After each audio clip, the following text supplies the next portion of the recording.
Hello everyone and welcome back to a brand new video. In today's tutorial, I'm going to show you how you can change your location on iPhone.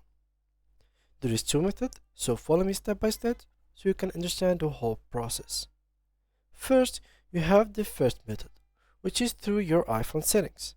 Consider going to your iPhone, open the settings, and go to General.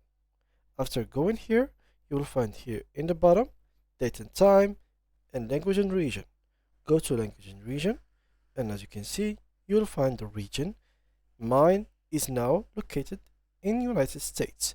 Calendar, Gregorian, or something like that, or Gregorian.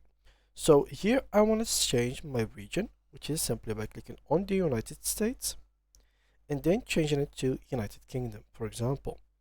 You have to confirm, and once you do that, your iPhone will go through a quick restart. So let's do this real quick. For example, here, change to the United Kingdom, set in position, and now my iPhone should be opened in a few seconds. And as you can see right here, my region has been changed to United Kingdom. Now let's go to the second method.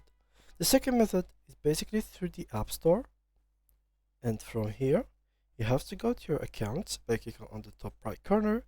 And here normally they will ask you to actually log in. I have already done that in the background. So here click on your account. They will open this for you. You should wait a little bit. This is your account settings. Go ahead and click on country/region. And from here also you can do the same thing, which is changing your account region. So change and then choose whatever country you would like. This is how you can change your location on iPhone. Thank you guys a lot for watching, and see you guys in the next video.